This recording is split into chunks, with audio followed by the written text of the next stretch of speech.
So I'm gonna make myself a little laser pointer. Okay, so we're gonna get started. I'm Jessica Luiso, so I'm a water resource engineer with SLR Consulting. And I'm Josephine Allen, a water resource engineer with SLR, working with Jess. And then joining us online to listen and help us with notes, we also have Roy Schiff and I think Doug Osborne as well, who've also been working on the project with us. So we have been working on a comprehensive river modeling project for the entire stretch of the Lamoille from Hardwick all the way down through Lake Arrowhead.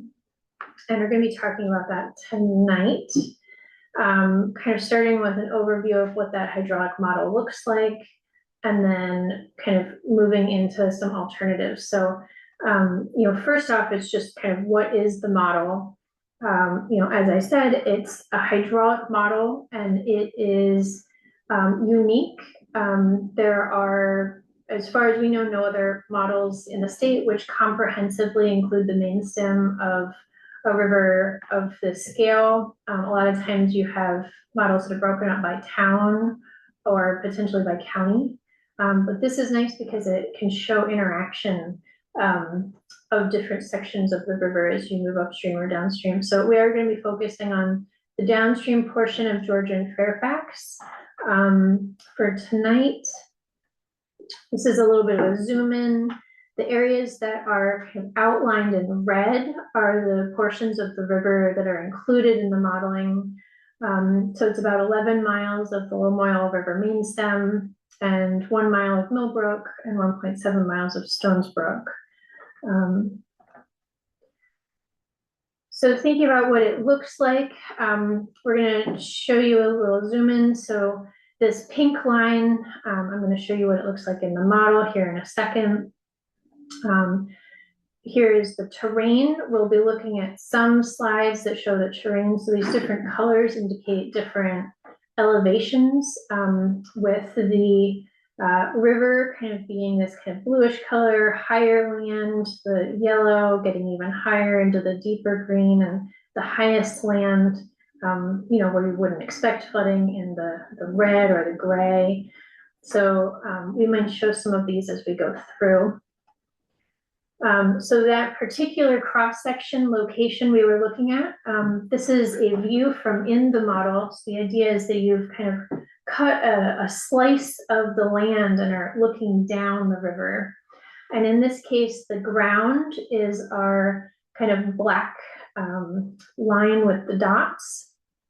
A lot of that is from the 2023 LIDAR.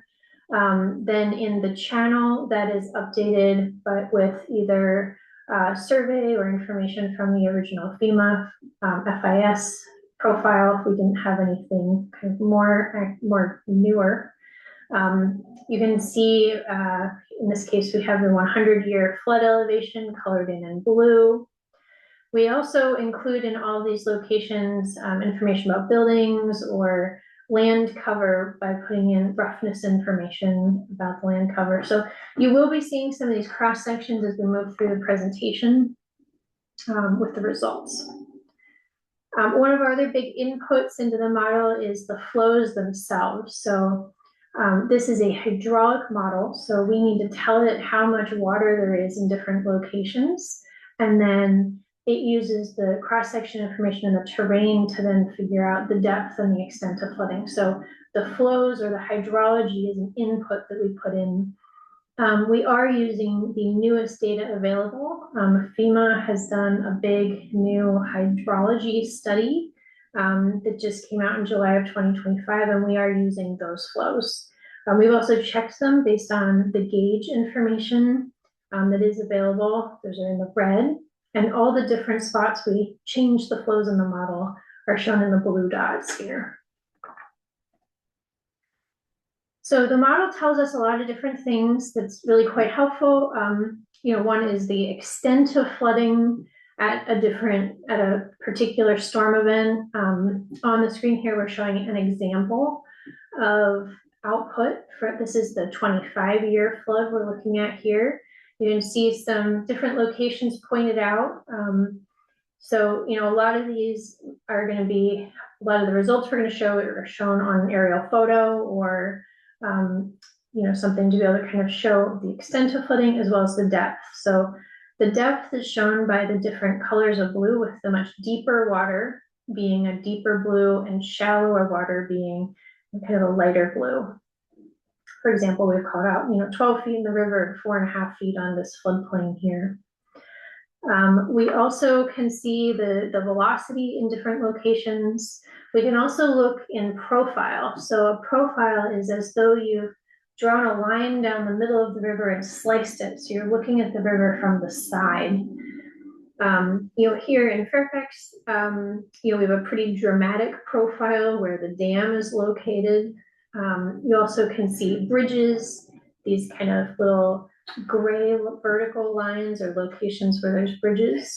We also, what's really interesting is to look at the Lamoille River along the entire distance. This is the entire 70 miles that were modeled. And, you know, with your area towards the lower end, kind of a generally lower slope area compared with higher slope areas such as up in Hardwick. It's always nice to be able to see kind of the entire context. So Joe and I are going to trade back and forth to hopefully keep things more interesting. Okay, so I'm going to talk about how accurate it is. So we've done all this work putting in all this data into this model, and we want to know if it can actually represent flood conditions that we see. So one way we do this is looking at flooding photos. This is the Wrongway Bridge in Cambridge. And this allows us to check the model to make sure that what we're seeing on the ground is actually what we're seeing in the model. Another way we look at this is using USGS high water marks. So these green dots are from the July 2023 flood.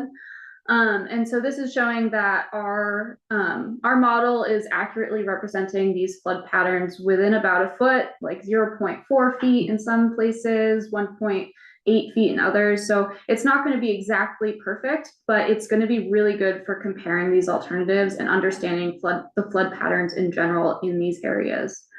And then moving forward, looking at some of these preliminary results. So this is the depth mapping of the 2-year flood and kind of the main Fairfax area. This is the Route 104 bridge kind of going north to south here. And we just picked out a few key locations where you might want to look at some of these depths. So like you can see there's no water kind of in these drier areas, barely any water on this lower floodplain, this 2-year flood, although it is spilling out a little bit towards this bottom bend, and it's pretty deep in the middle of the river. So this is just the 2-year flood. And then as we increase how much water is going to be flowing through here, you can see as more of these places get filled up with water. So this is the 10-year flood. Still no water up by the market, and a little bit of water up over here. And then in the 50-year flood, it's getting even a little deeper, really filling up this whole lower floodplain, filling in this whole area kind of up through the village. And then the 100-year flood, you can really see the dramatic difference between each of these flood levels, which is a pretty cool thing to see as we look at these results. So I guess, does anyone have a question about the existing model? Because we're going to launch into alternatives that we've tested. Okay, we're going to forge ahead. So there's a lot of different types of flood mitigation alternatives that could be tested. You know, there's locations where maybe there's a constriction, like a bridge or a culvert or a structure or fill that's kind of constricting the river that might be backing up water. There's the idea of floodplain reconnection, where you can get more water out onto floodplains, possibly by either lowering a floodplain or removing a berm, those kinds of things to be able to, you know, provide more storage and space for a river. And you can also test out different types of infrastructure protection. And that's where maybe some of the velocity results might come into play in a case where maybe you're designing armoring or something to protect something that's going to stay in place. So that's just a general overview. And we came up with a variety of alternatives to test kind of based on what the existing conditions model was showing us.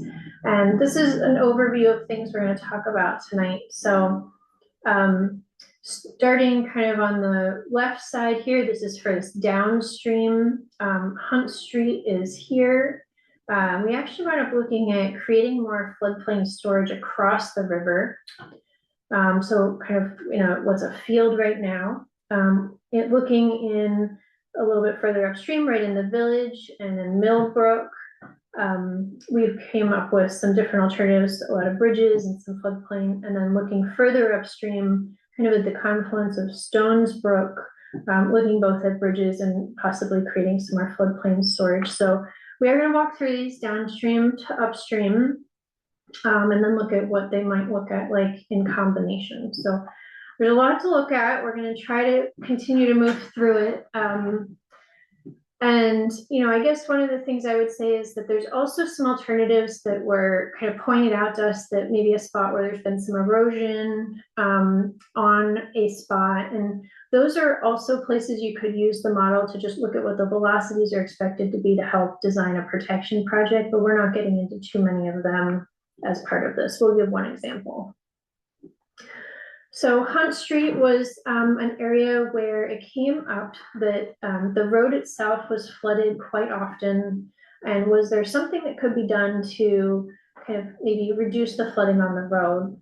So it is at a constriction spot. So, we looked at actually kind of lowering down this area across the road, across the river, thinking that if more water could get onto this floodplain, maybe less would get onto the road.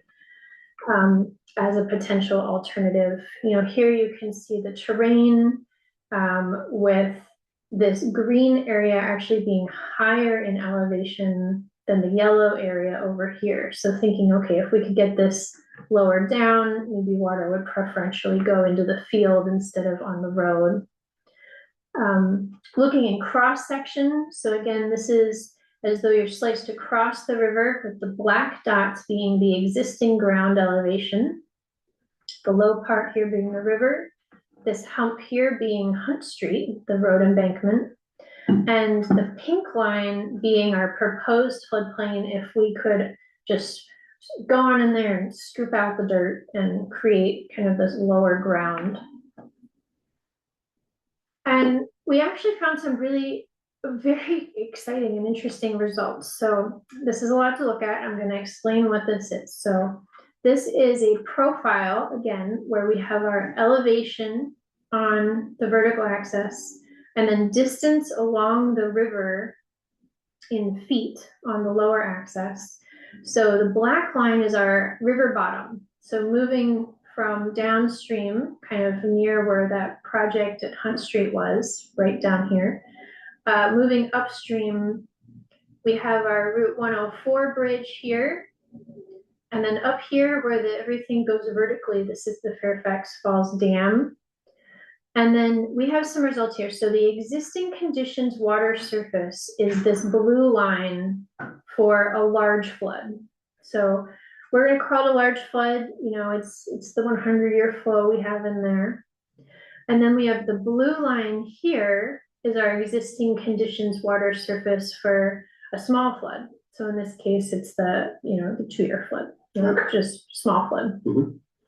And then we have these pink lines, and these are the proposed water surfaces. So if we kind of scoop out all of that dirt, kind of in the vicinity of this area on the floodplain across from Hunt Street, the water surface is reduced from this blue line down to this pink line. So it's about 1.3 feet lower down at Hunt Street for large flood. And as you get up into the village, this Route 104 bridge is a good landmark here, because this is right in your village. So you have this wastewater treatment plant kind of here where we have these call outs, so 2.6 feet lower at the wastewater treatment plant. Wow.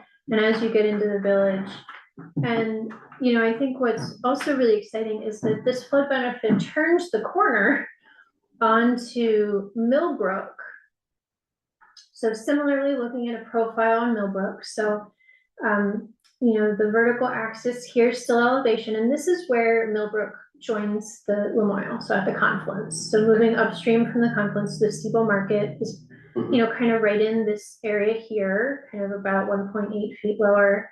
Then we have Maple Street covered bridge. You can see a big constriction where it bumps up, but there is some flood benefit even upstream of Maple Street. So, we were a little, we were pretty excited about this because we were thinking just about Hunt Street in the moment, like when we were kind of thinking about this alternative, but it turns out it is really a real constriction point and it's right where the slope changes. So it's interesting. Yeah, I would have thought that. Yeah, it extends further upstream. So I'm going to explain this. So this is our existing conditions mapping of the depth of the model. So Hunt Street is here where we were talking about existing depth of 5.4 feet.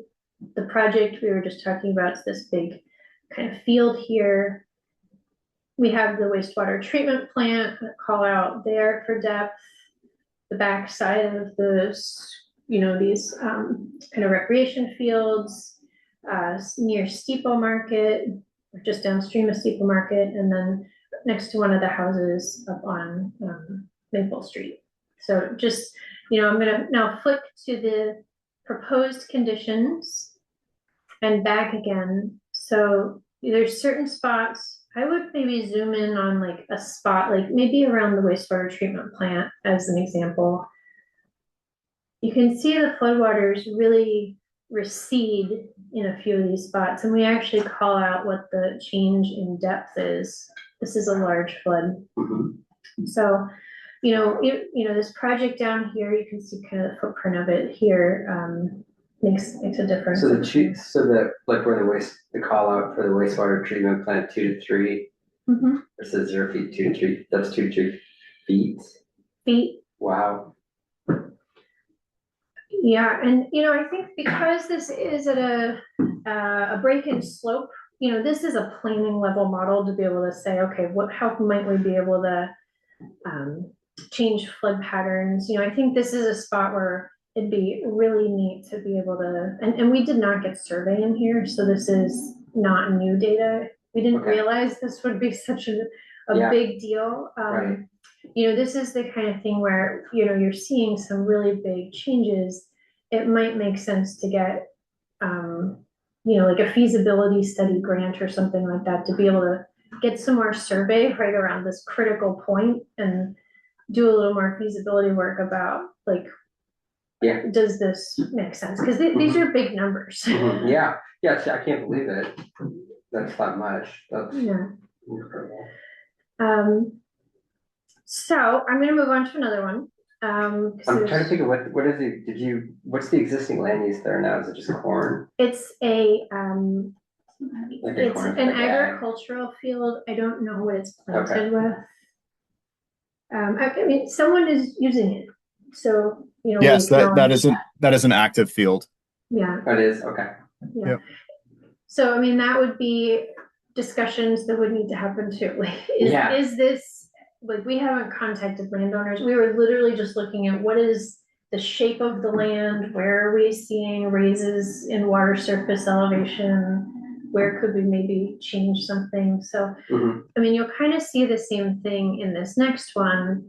The places we look are where we're seeing constrictions, places where we see a confluence coming together. Those are often spots where it's kind of a big deal to create more space for the river. So, here again, like this is a spot where, this is private land, there's a building here, but it felt like the kind of spot where you're right next to this confluence area where we're creating more space. Might as well take a look, see what happens. So, we're not saying remove this building, we're just saying, in the case that there's an opportunity, what might the benefit be?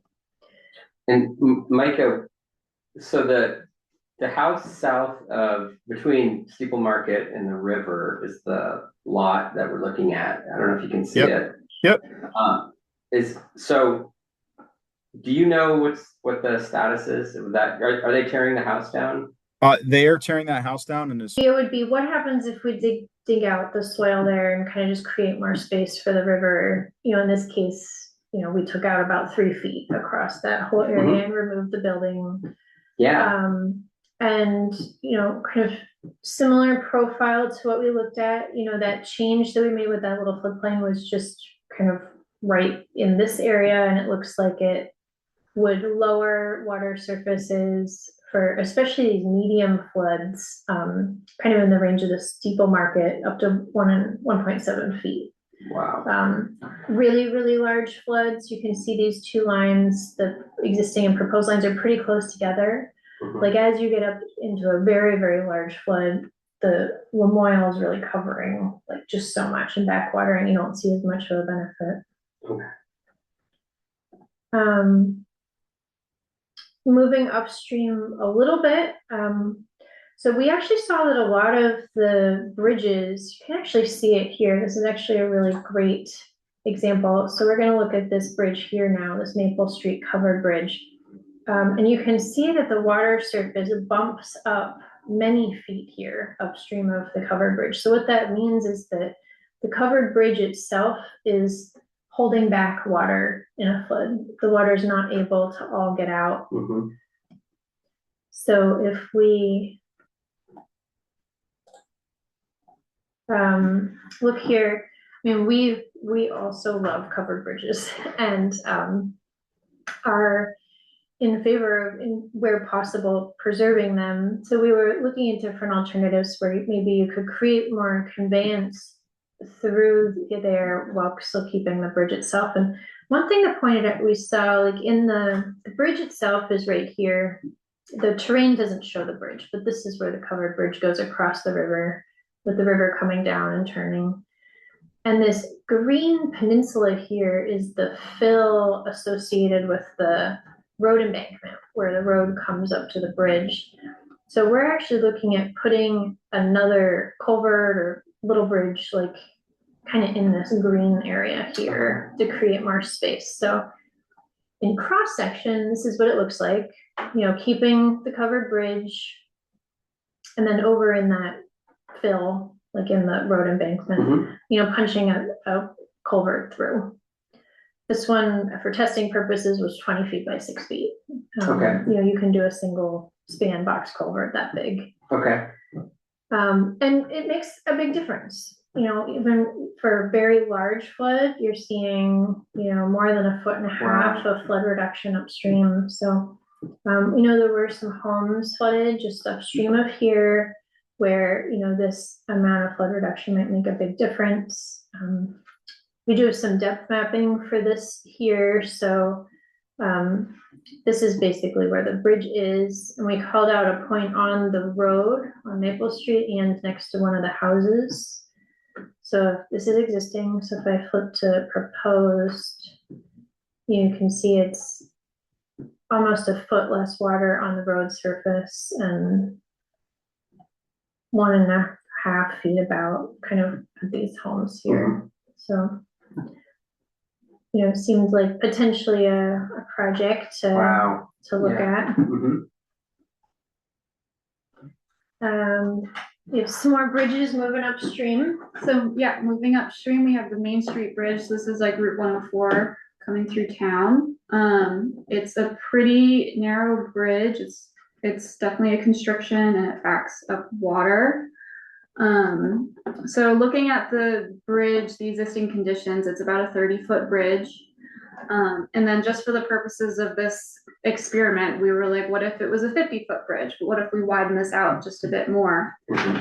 It's pretty constricted. There's not a lot of room in terms of infrastructure and such, so you don't have a ton of room to work with, but we thought this was a potentially good estimate. And so you can see this large flood up here gets dropped down about 3.7 feet lower, medium flood, small floods. You can see side by side, just by widening this out just a bit more, you can drop these flood levels to a pretty significant amount. And then looking at these results in profile, for this smaller flood, you can see how there's some flood reduction benefits kind of just upstream of the bridge and kind of through the bridge itself. But then for this larger flood, you can see how much water gets backed up behind the bridge, and that by widening it out, you can really reduce those water surface elevations through that whole area. And this extends about 0.1 miles upstream of the bridge, so it doesn't go super far, but it is where the main infrastructure that might be impacted by this project is. So there's a few businesses and homes through here. So you can kind of see right upstream of the bridge is super deep water. It's 13.9 feet for this 100-year flood, and kind of in this parking area, kind of near these buildings, it's 1.7 feet of water. Stone's Throw, Stone's Throw Pizza. The pizza, yeah. And multifamily residential. Yeah. And then for the proposed conditions for the 100-year flood, that's the whole area is dry. Wow. Wow. And we reduced the water surface by 5.7 feet, kind of right upstream of the bridge. So you can really see this whole like pool of water kind of upstream of this bridge kind of all gets to flow through with a wider bridge, which is pretty impressive. Yeah, that would be good to take to the state. Definitely a big project with a lot of construction. I mean, there's homes on either side, homes here. It's a high, like, it would be a big undertaking, but potentially pretty impressive benefits. Moving further upstream, this is a bank stabilization project. So this road embankment washed out or slumped, I guess, in the 2023 flooding, and it was stabilized and repaved recently. And another tool that we can use, another way we can use this model, you can also, this is just a view of that steep slope. You can see all the contour lines really close together, which kind of shows how the river is kind of brushing up against that bank and really causing a potential problem. And a way we can use the model is just to look at the velocities. So here's an image where you can see there's some dark red colors up through here and darker blue through here. So this dark blue is really low, slow moving water, really low velocities. And then this dark red is really fast. And then it transitions between the yellow and green kind of as a gradient. So you can see the water shooting down through here is going super fast. You can see how fast the water is going through the bridge. And you can kind of see where the water is spreading out more. It's going a little bit slower. So we can use the model kind of to evaluate these velocities. You can see for each flood recurrence interval, like the 2, the 50, the 100, whatever, which one you want to look at to design for, you can understand what those velocities might be, kind of to help you design more resilient infrastructure. And then I guess I would just point out here is that, we had gotten a list of potential projects. I think it was from was it from the original one? We had, we were going through a mitigation plan update for the town of Fairfax at the time. And so when that project was starting to wind down, we were starting to write the plan, this project came up. Yeah. And so those were the projects that we initially looked at. Yeah, so there's a few that were on that list that were very similar to this, that were about road erosion. And so we didn't report out all of these. We were thinking we had an awful lot on this meeting agenda. Yeah. So I think this is like an example of like what you might be able to use at another road where you're seeing erosion happening. Right. So with the stream velocity, the heat mapping that you did, can you calculate, like, are you able to determine like what size boulder, like what size materials would get moved? Yes, so that is true. So you would basically take this table and a table of permissible velocities basically, and like, or take this table and like a riprap design table, like VTrans has like for this type of velocity, this type, type 4 rock, or right. Yeah, so you can kind of match up the velocities with the design velocity for rock sizing. Okay. Oh, interesting. Yeah. Sorry, Joe. You're good. A good point. Moving further upstream, we have Boysono Road Bridge. So Millbrook kind of comes down, makes this very sharp bend around these nice little pretty waterfall kind of up through here, and then shoots through this bridge. And this bridge is definitely undersized and is a constriction. This big abutment kind of cuts off, it's like halfway in the river channel and cuts off the whole one side of the whole channel, and then it comes over. So you get this weird, and there's this nice bedrock feature on this side. So you get this weird triangular shaped opening, which is definitely a bit interesting. Wrong way. So here looking side by side again, you can see this existing bridge with this kind of triangular opening. It's about 20 feet wide. And so then in the model, we're like, what if we double it and make it span this whole kind of valley bottom area, so about 40 feet. This has drastic flood reduction benefits. So the large flood is showing all the way up, overtopping the bridge, and then in the proposed conditions, like all of these flows end up going through the bridge.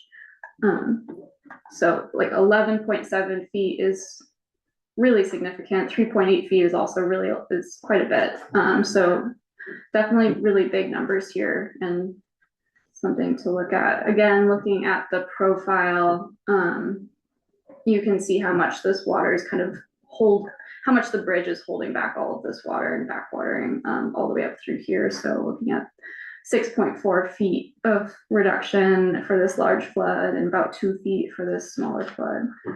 So pretty significant benefits here.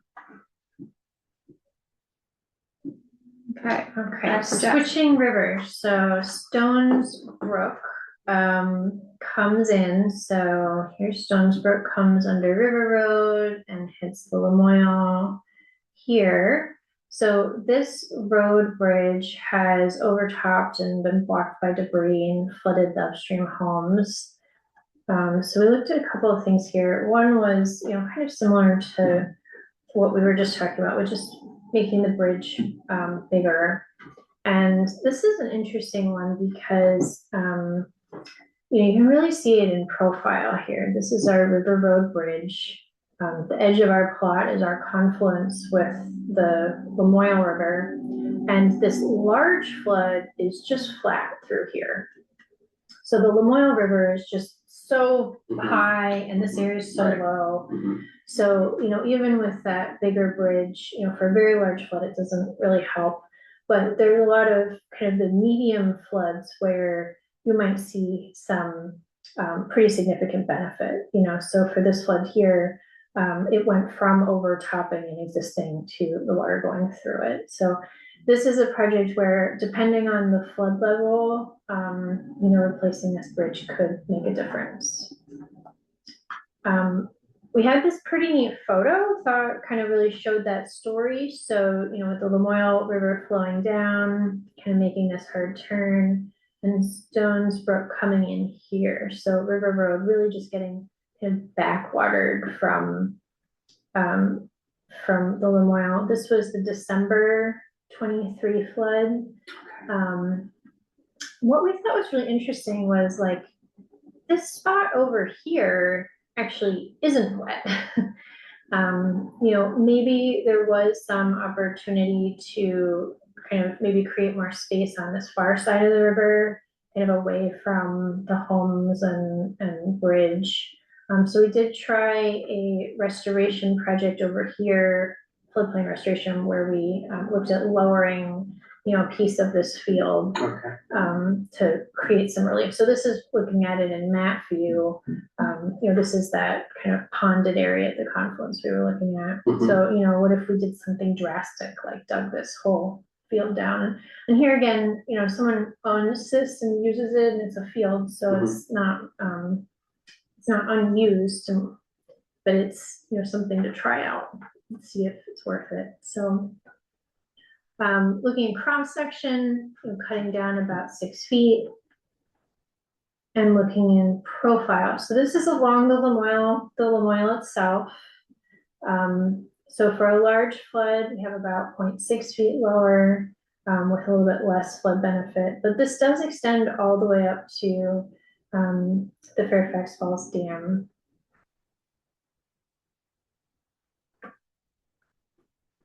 Looking and extends up Stones Brook. So looking at Shepherdson Hollow Road Bridge, this is further up on Stones Brook, which kind of comes through here.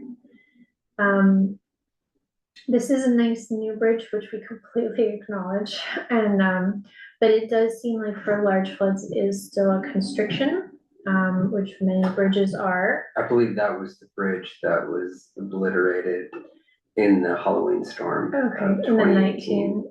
18. 2018, yeah, or was it 2018? I was thinking it was 19, but 2019, yeah, Halloween storm, COVID, yeah, it was 2019. Yeah, so, you know, Right. you take this information and do with it what you will. I mean, if it is a new bridge and you're all fine with conditions, maybe this isn't a project, but, you know, it did seem like one that was, for at least the large floods, still overtopping. You know, so you can see kind of this nice arch, 25 feet, you know, we said, okay, well, maybe there's enough space to almost double it before we kind of run out of room at the sides. And, you know, with this much larger bridge, looks like we can get the water off of the road surface itself and kind of passing through the bridge opening. You know, with a pretty significant reduction in flood levels. Okay.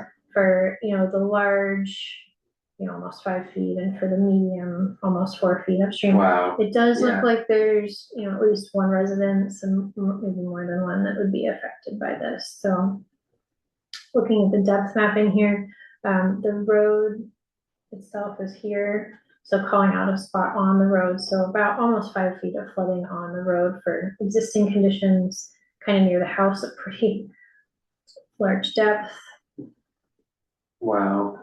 You know, so really pulling the flood profile in quite a bit. Yeah. Wow, so much.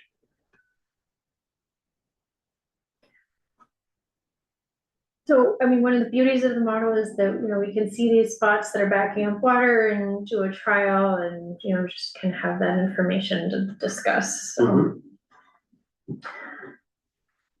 Then another fun thing that we get to do with the model is put some things together, and we can say, what if we do all of them or a select few, and you can make different combinations of alternatives. So here we kind of wanted to look at what were the most impactful alternatives in terms of infrastructure and homes. So we looked at that Hunt Street floodplain downstream that showed a lot of benefit. We looked at the smaller Main Street floodplain, these two bridges in Fairfax, and then also the River Road floodplain further upstream, and then those just the Shepherdson Hollow Bridge. Okay. So then looking at those results, we already went through what those alternatives looked like. We just kind of plop them all together in one spot just to see what these combined alternatives might show us. So for this large flood, going all the way up through to Fairfax Falls, we're seeing 4.2 to about a foot reduction in water surface elevations. For even a smaller flood, we're seeing anywhere from like 3 to a half a foot lower all the way through here, which is pretty impressive. And then looking at the Millbrook profile, we're getting 1.3 feet kind of downstream of the Maple Street covered bridge, 2 feet up between the Maple Street covered bridge and the Main Street bridge, and 2 feet upstream of that Main Street bridge as well, and some smaller benefits at this lower flood. In addition to that, with kind of the 2 feet for this initial piece before the Maple Street covered bridge area seems kind of the most benefit for the smaller flood. And then this benefit also goes upstream through Stonesbrook profile. So you can kind of see that definitely once you zoom out on this profile, the influence of the backwatering from the Lamoille, where this line is pretty flat through here. But because of those floodplain projects that were downstream of this brook, that these benefits kind of travel upstream through here. So that's 1.2 feet lower, a foot lower for this 100-year flood. And then in addition, with the bridge and these floodplain projects, we get 5 feet lower. Yeah, so looking at the existing 100-year depth mapping, again, we have these little call outs through here. So again, 2.3 feet at the wastewater treatment plant, 1.7 feet next to Stones Throw, If we look at the proposed conditions, it's quite dramatic, the difference. Once you have all of these alternatives in place, 0 feet of flooding here, 0 feet of flooding here. We're down to 2.3 feet next to these homes, 1.3 feet next to the supermarket. So you can really see the contraction of the floodplain when you get to flip back and forth, which is pretty dramatic. Yeah, it really is, yeah. And then looking a little bit further upstream, similar call outs a little on the river road here and here, next to these homes, and so next to these homes kind of further upstream. You can kind of see how this whole floodplain area gets deeper because we dug that out. But What was the depth? Do you remember? I forgot what the depth was of your about 6 6 feet. feet. Wow, 6 feet of fill. Wow, that's a lot. It's a big project. Yeah, Yeah, it's huge. it's definitely aggressive. But you can definitely see how like the big pool of water upstream of that bridge kind of gets a little bit shallower. Right, benefit. Yeah. You can see like the floodplain kind of shrinking away from these homes. Mhm. So, and only about 1.2 feet on this road versus 2 feet. So definitely pretty. That's a good point. Like, I don't know what the floodplain regulations are here, but it'd probably be beneficial to try to limit new stuff going in the spots that, you know, even with all these projects, there's still a proposed floodplain where, you know, we haven't identified anything that's gonna like make the flooding go away. Yeah. So we have one more thing. This is actually in Georgia, and Okay. it's a little bit different. Basically, the Arrowhead Industrial Park takes water out of Lake Arrowhead, kind of in the vicinity of this area here. It's not right in the main channel. Basically what happens in this side portion of the lake is there's a lot of sediment and some vegetation and algae that's kind of filling in around the water intake. So when they bring the water out, there's times when they're not actually able to use it because the turbidity is so high. So we have some, you know, these are a little bit different, but you know, kind of a list of possible solutions there, including, you know, possibly extending the pipe out further into deeper water, retrofitting the intake pipe with, you know, kind of a new device to, you know, do some self-cleaning.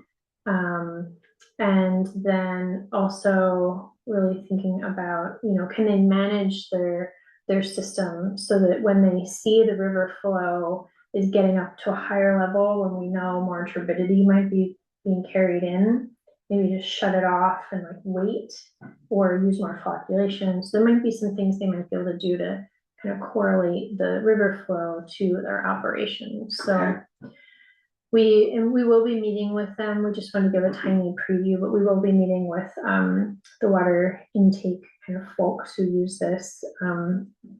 But here the idea is that, you know, their water intake is like right off the shore. It's about three feet deep. There is a section about 8 to 9 feet of water depth, just a little tiny bit further out. So they could potentially extend out a little bit or get through this next shallow spot to like a deeper spot, kind of out here further. So there are some options for potentially extending further.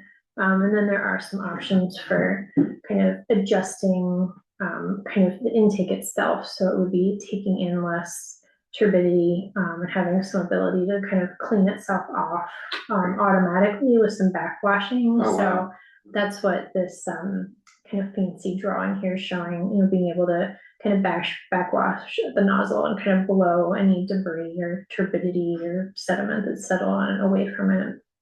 What is the bottom of the lake like where the intake is now? It's pretty soft. It's just silt. Yeah, it's some silt. I was walking around it a little bit recently, and you know, you sink down maybe a good foot into like this silty, mucky stuff. There's like, and then above that, there's this crazy fluffy layer of like algae, like soft algae, that some of which is like more of an algae and some of it's more like a plant. So it's like a mix of plants and algae. So it's certainly a lot of stuff that can clog up the intake. Okay. So, like I said, we'll have a meeting specifically with them to talk through that. Mhm. We want to give a overview. And I know that was a lot. We tried to rush through it relatively quickly. I know we heard that your meetings were only about an hour, so we didn't want to keep you too long. But give an overview of a lot of projects that, mostly came out of looking at the model where we were seeing constrictions. Yeah. So we have some additional time if folks have questions or thoughts. Do you have anything, Micah? No, I don't think so. I mean, I would love to get this group together with maybe some more of the administrative staff in Fairfax to look over this information and start to process it and try and figure out, the best way to use it. Yeah, we'd be happy to do that. Just sit down with you or Zoom or whatever format you'd want. Mike, I was talking to the new road foreman Friday, and he was greatly, I guess he's the new Brent. And he said he'd really like to have the presentation done maybe at a coffee house. He was greatly interested in it. Yep.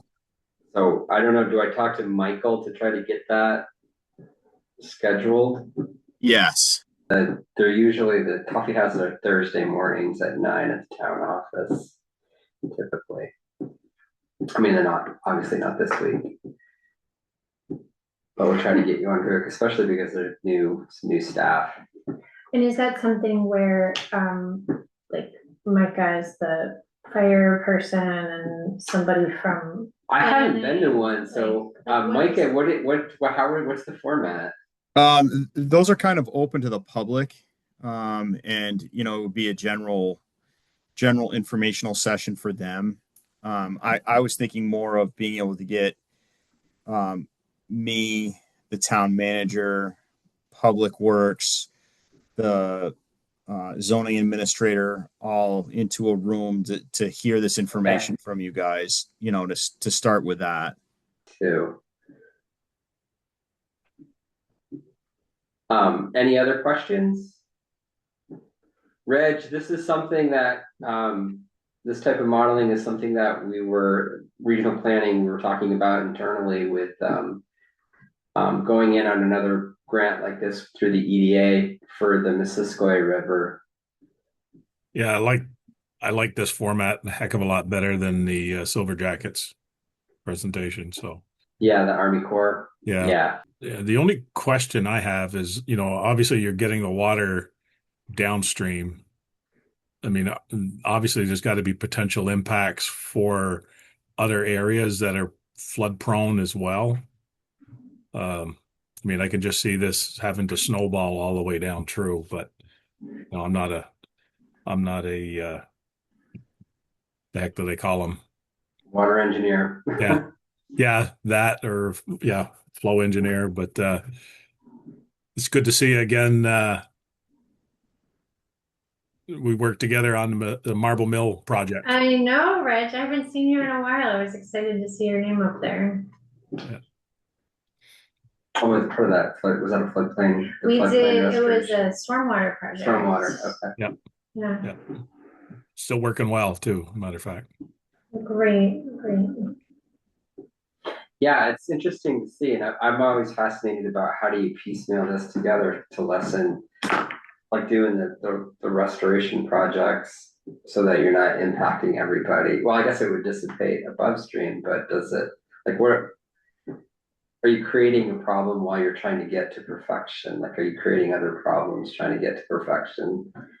We don't think so. I mean, Okay. a lot of these aren't at the scale. Like I guess if we did the opposite, if we started just filling all our floodplains and have nowhere for the water to go, now you're really pushing it downstream. But if you're kind of creating a spot for it to slow down or drop debris and, we're not seeing that create problems downstream because it's Right. just slowing everything down, spreading everything out.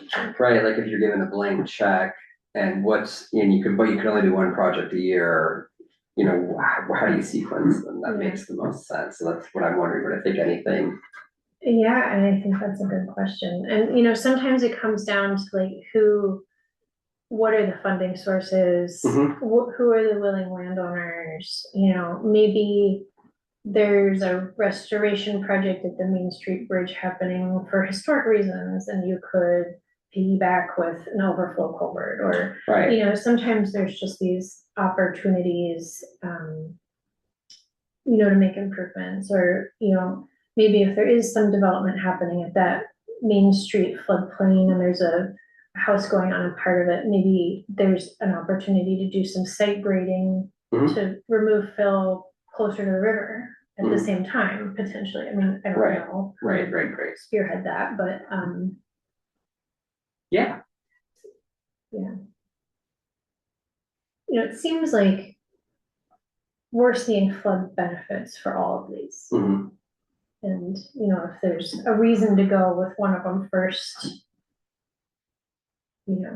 Right, I and don't know. And you did the modeling for the Franklin County Natural Resource Conservation Service project, Black Falls Brook Yes. modeling Yep. with Lauren. Yeah, so Montgomery had a Oh. pretty focused flood study done. Right, and I know that she applied for a mitigation grant when they were available at the time. And do you know where she's at for implementing? She just put the project out for hiring a design engineer. Okay. So she has funding. Okay. It's not through FEMA. I believe she wound up getting it from the QUISP. The Quest, I yeah. think so. Okay, so that would be us again. I'm So pretty sure. with regional it's- planning, yeah, with Dean. I think it wound up being through Dean because I think the FEMA was being slow and she fell on other opportunities. Mhm. So Okay. Yeah, that's what I was thinking, like the Clean Water Service Provider Program might be a good Yeah. fit for a lot of these. And, I think that one had some momentum because it was town-owned land. Right. So it didn't have that step of like, With a private. with a landowner, private Yeah. landowner. Right. And were you able to just out of curiosity, and I'm kind of geeking out a little bit for everybody that's joined us, but for that phosphorus reduction, are you able to calculate that with the floodplain? Not with the model, but that's something where we would look at incision, like we'd look at the other things that go along with Okay. it. Yeah. All right. Okay, thanks. Are there any other questions? Oops. Or Someone's Tucker, chatting. Roy, did we miss anything big? Oh, we're just gone, okay.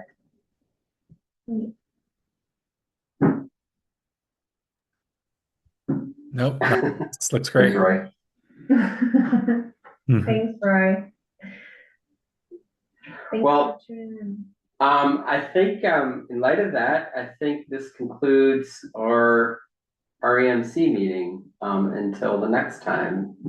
So thanks everybody for joining us. And is there any other business anybody wanted to bring up for the REMC, or I think everybody stepped off but Mike. All right, everybody. Happy Thanksgiving. Thanks for joining us tonight. Thank you Happy very much. Have a Thanksgiving. good night.